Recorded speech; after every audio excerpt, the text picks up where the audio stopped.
What's up, everybody? It is Lauren DeLisa Coleman bringing you even more interviews during the South by Southwest Film Festival for the Inside series here at Filmio. And I am very excited to have with me two forces behind. Let me just make sure I have all of this right. Choctaw Code Talkers, presented by Our Worlds. This is a very cool, like, XR film experience.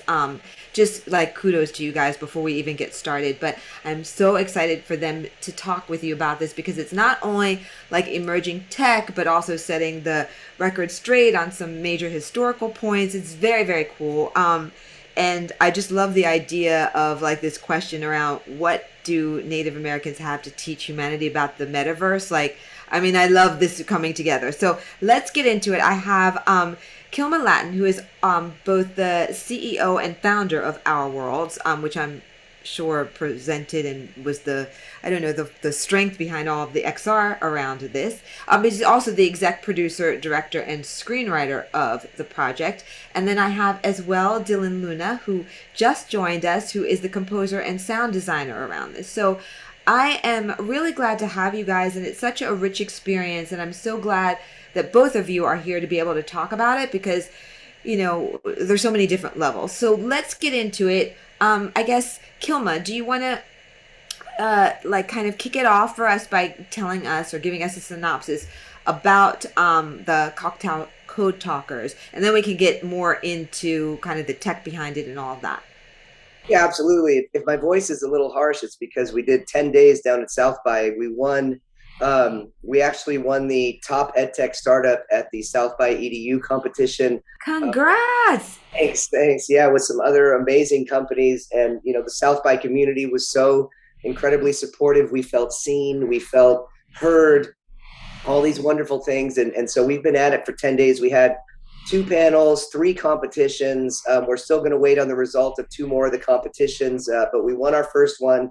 And so anyways, if my voice is a little harsh, it's because we've been really... That is okay. Everybody who I'm interviewing at this point in the festival is the exact same way. So don't worry. But I think it's just an example of just how much fun and how much success like everybody had who was there. So I definitely want to get more into that. But first, let's really talk about what is this. I want to even call it an experience, not just a film. What is it about? Yeah, so Choctaw Code Talkers 1918 is a production from our company, Our Worlds.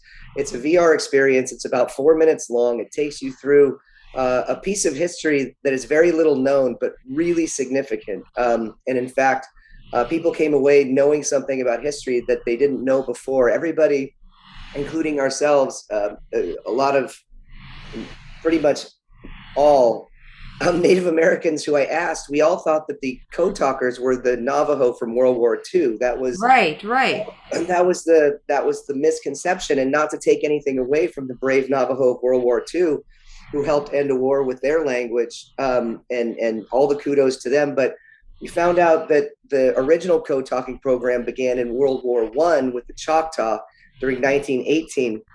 But it got buried by history because it was very top secret. Nobody could talk about it. And when the war ended, we didn't have the same distribution channels for news as we have now. And so after World War II, when the Navajos were used by the Marines, they went on, almost over a year and a half of battles. And when the war ended, there was lots of press. Everybody could talk about it. And so the story just ballooned up in history with the Navajo of World War II, and the Choctaw from World War I were kind of left saying, well, wait, we did this before in World War I, we just couldn't talk about it, and it just didn't get publicized the same way. And so what we did is we unearthed that, and we brought it to life using VR, and the result was so powerful that we secured the endorsement of 25 Indian tribes. We secured the endorsement of the 3rd largest tribe in the United States, the Choctaw. Their chief sent us a quote. They sent a delegation down. They've taken now the VR experience that we had at South by Film. They took it, and now it's going to be a living VR piece of their museum and their cultural center back at the Choctaw Nation. So from beginning to end, the thing was reeking of authenticity. It had to be told. And then the ending couldn't be more storybook for me to bring our new technology, our virtual reality experience, and have it have a permanent home and display at the Choctaw Nation in Oklahoma. really, win or lose any award, I'm telling you, that makes my heart feel so good because, awards are about, relevance and competition. But from beginning to end, this project has just made me so, it's such a heartfelt project that I'm so grateful for. And with us now is Dylan Luna, who's our musical composer and sound designer. But anyways, I just wanted to give you the background on the story. Well, first of all, I think that was a great synopsis, and it's just so exciting. Like you said, most of us really didn't know anything about this for all of what happened during World War I. It personally was just interesting to me because part of my family tree deals with the Blackfoot tribe or Blackfeet, depending. Everybody says it both ways, or some people say it different ways. So I was like, wow, this is just like so interesting to watch. And I mean, especially because the language was used to create victory in one instance, but was actually, said that they were not permitted to use, their language. It was like, okay, well, we'll use this when we can, right? But otherwise, like, don't, use your own language anymore, speak in your own language, I should say. So even that is just, I mean, says so much, right, on a cultural level. Let's talk, I guess, first a little bit about just the technology behind this. Then we can get a little bit more into the story, and then of course Dylan's, really critical part in this because I find that whenever you watch these types of films using emerging tech mediums, the music can just take you into a whole nother realm, right? So I love that with this. That was There's the goal. something else too that I happened to see as well during Sundance within their like kind of spaceship area, and it was again kind of using native people's kind of vibe or culture and downloading it, and it's already something that I feel is magical anyway, and then you add this technology element to it and it just sends it over the top. So guys, if you could imagine, so you'll have like a QR tag that you use, you obviously put your phone on it, scans it, and then it takes you into, I will turn it over to you, Kilma, to kind of walk us through how the viewer experiences this, what it's kind of like, and really how the story came to you, since you are obviously working as essentially a tech startup founder. Uh, yeah. So one of the great things about this project is that it was native led. It's Native Americans telling their own stories in a very new format, and technology typically can be adverse with our community, our native communities. But when you go into the realm of storytelling, this is something we've done for millennia. This is something we've done. We've had our oral traditions, our oral cultures. We've always shared our stories, and we paint pictures, on rocks and on caves, and we painted our pictures. And so now it's been a seamless transition because now we're using technology to tell our stories, to tell our history, to tell our culture in visual formats. And so, some of our history or some of our culture was lost with the printed word in books. But now with these immersive technologies, we can bring our stories to life in new ways, and we can use artificial intelligence to do language preservation and revitalization. We can use Mm. Unity and Point Cloud to visualize our mythical characters. We can use 360 video capture to really build orbits to these places that are sacred to us and show in 360 what things look like. So these are some of the things that we're using at our worlds to bring stories to life, and it's a communal approach. So it isn't a top down, we're going to build the metaverse, we're going to build things, and then you guys can all find your place in it. We're gathering people together and saying, hey, we know you have stories, we know you have community. Let's use the newest technologies with the most ancient civilization in America and see what we can produce. And what we're producing are beautiful things, meaningful stories. People are crying.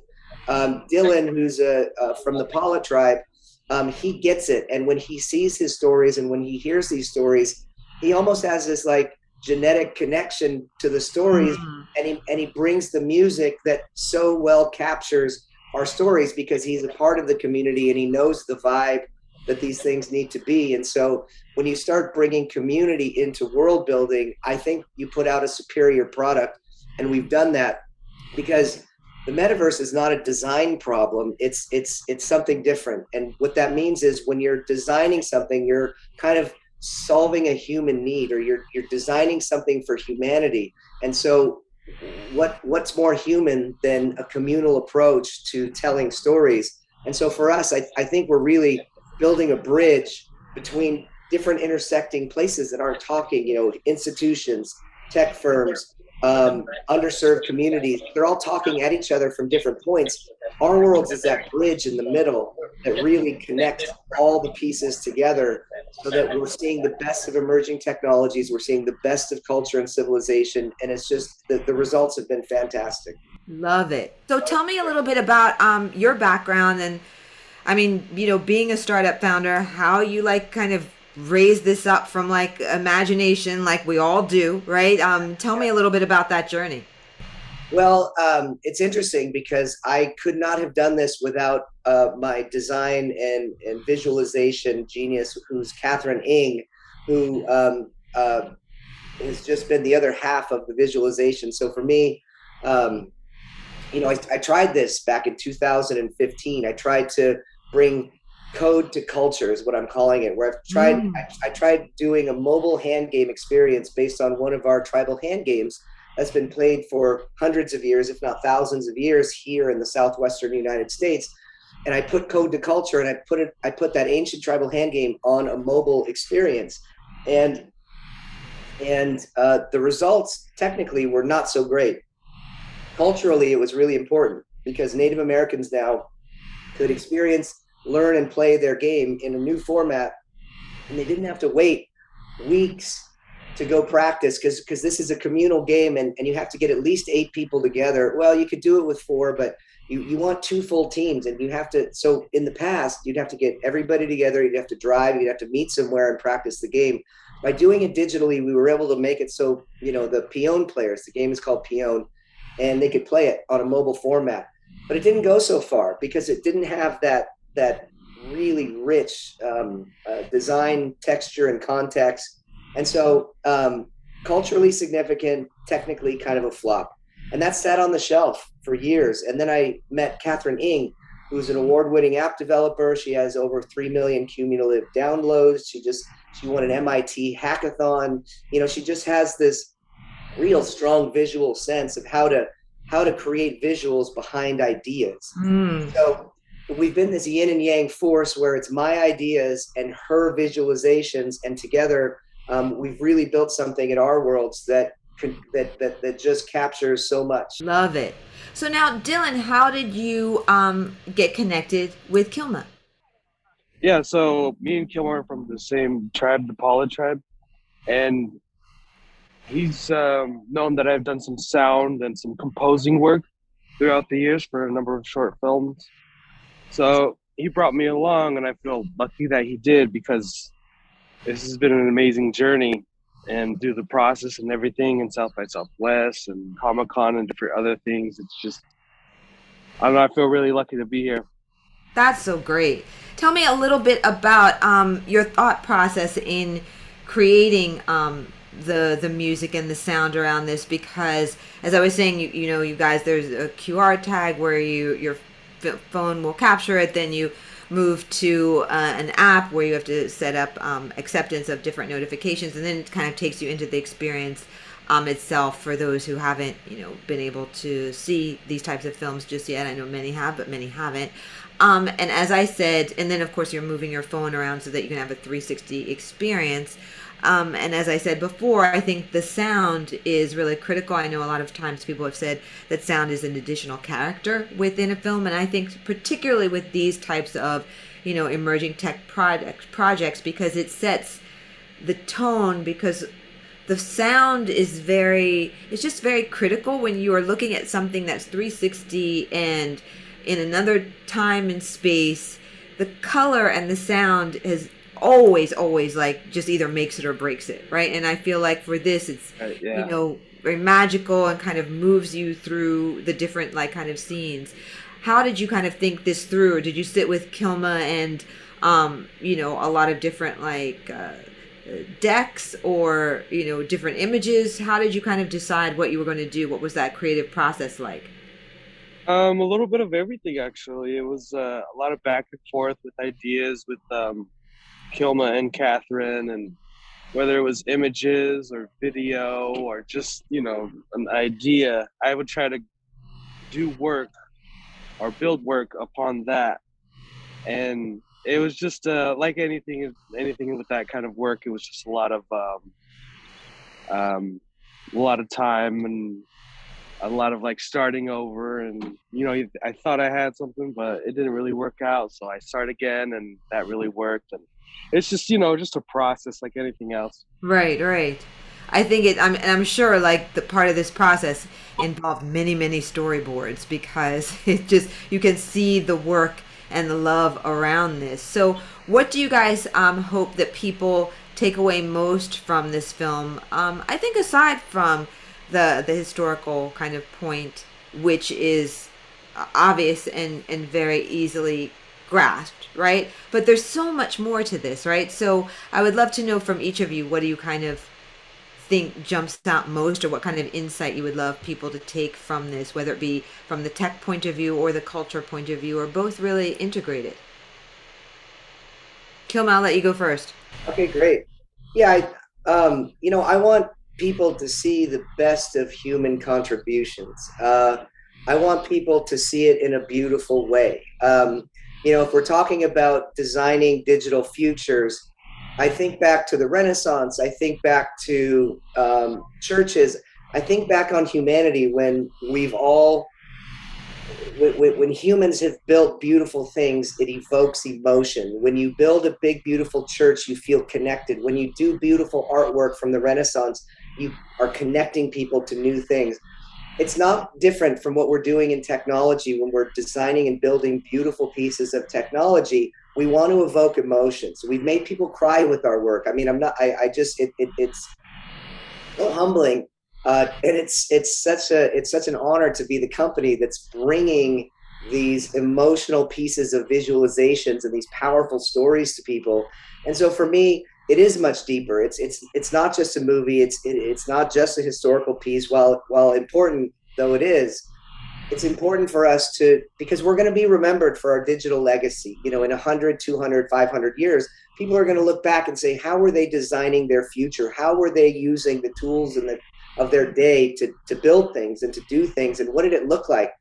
And I've seen some stuff out there, and it's not so inspiring. Right. We're trying to do the opposite. We're trying to design beautiful things to create digital legacies at Our Worlds. Our Worlds is a different kind of company. Our Worlds it represents so much more than what you're typically finding out in the tech world today. And we continue to hope to build beautiful stories, boutique stories in beautiful ways. We're really just honored to be the company that's building beautiful things along with building bridges. Wonderful.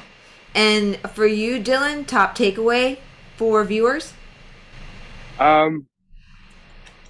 Already right now, there's a lot of good content, a lot of good stories on the app, on the beta.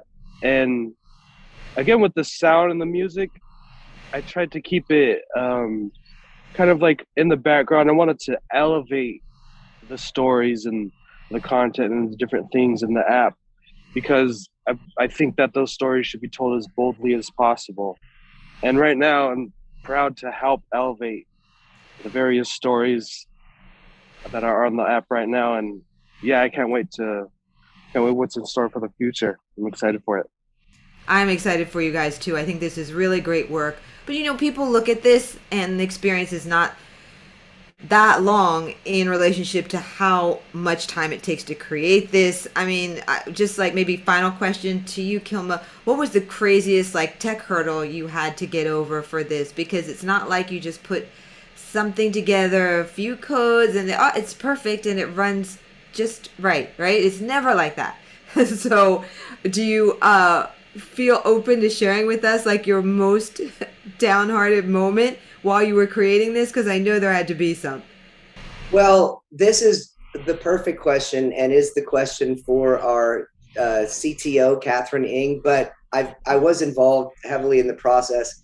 I think, and I don't know if she would say this, but I remember along the way that we were having challenges with putting things in a 360 format. How do you drop, these these images, Right. used with point cloud and Unity. Then how do you interface that with a 360 environment?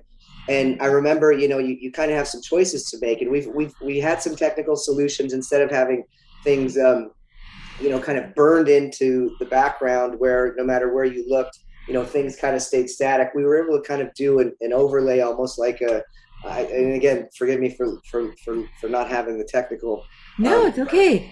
where we would layer it on top of the screen so that you could exist in these 360 orbits and you didn't actually lose sight of some of the pictures. Also, with the artificial intelligence we're using for language revitalization and preservation, there's been some challenges, because uh, English works really well with artificial intelligence, and like these standard languages, they're set up for that. And so there's been some challenges on incorporating new language, new syntax, new linguistic grammar rules and things, for this artificial intelligence stuff. And you have to kind of retrain or recode the software. Absolutely. These things are so key. This is why we say that there should be more engineers involved in AI from all kinds of perspectives, because you're only going to get, it's only trained on one thing if that's what the engineers have set up. So I think it's really so critical that, you have made a leap in so many different ways, right? Yeah, and again, Catherine's the expert on that, but also culturally speaking, you have to be careful not to step on any landmines, right? So if you're telling stories with community, it's not just a tech problem; it's also a cultural challenge. How can we Absolutely. get everybody together, make sure everybody's voice is heard, and so that we can move forward in a way that you're able to respectfully blend technology with cultures. So, anyways, that's been the technical and the cultural challenge.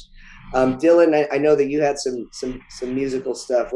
How would you answer that? So it's just the process is a lot of experimenting, so challenging in that way, to try to bring in different sounds and different styles of music and bring it out together to put it in the app. It's just it's been a challenge, but it's been a fun challenge, Right. I really enjoy it. I love the process. So once again, I just happy to be a part of all this. It's been amazing. Well, you guys, major congratulations, because it is, um, I don't know, remarkable work on a number of levels. And I think that that's what makes it so special. You guys, if you do have a chance, check this out. By the way, how can everybody follow up and stay on top of everything that you're going to be doing? Because I know this is not going to be the only thing coming out from Our Worlds. And I can only imagine, if this is one of the debut projects, what comes next. So social, website, now's the time to promo. Yeah, of course. So our landing page is ourworlds.io, and you can download our beta. It's a public beta at https://ourworlds.io/beta, and that'll take you to our beta. The other thing I would say, yes, follow us on socials. We have Instagram, Facebook, LinkedIn. I think we've got a Twitter up and running now. But yeah, we've been very well received. We've been in business 18 months, and to go to South by and Not a joke, huh? For the first 18 months? Like, that's why I said I can't wait to see what happens next, if this is only the first kind of, foray into all of this. yeah, we've been in business 18 months, and this is our first South by. We went down and we got a win, and we could have two more wins coming. We're going to find out tomorrow on Friday about the TV pitch, and we're going to find out on Monday about the audience awards. Well, fingers crossed. Dylan, what about you? Just quickly, do you have are you active on social for people to follow you as a composer? Yeah. You just search Dylan Luna in Instagram, and I should come right up. Okay. Anything else, guys, before we wrap up? No, just thank you for the great questions. Oh, my thank you. pleasure. Thank you for taking the time, because I know there's a lot going on still at South by, and I know, as you said, you're tired. So, yes, you'll have to add an espresso to the list of to-dos for sure today. All right. Yeah, Thank you, definitely. Lauren. You guys, I hope that you've enjoyed watching this interview and learning about this project. It is really, really just so hot. Again, on a number of different levels. And do, if you can, stay up on Our Worlds, because who knows what's going to happen. Like next with these guys, they are no joke. So thank you so much for watching. We will be bringing you more from the South by Southwest Festival, the film festival side of things. And I am Lauren DeLisa Coleman for the Inside series right here at Filmio. Thanks for watching.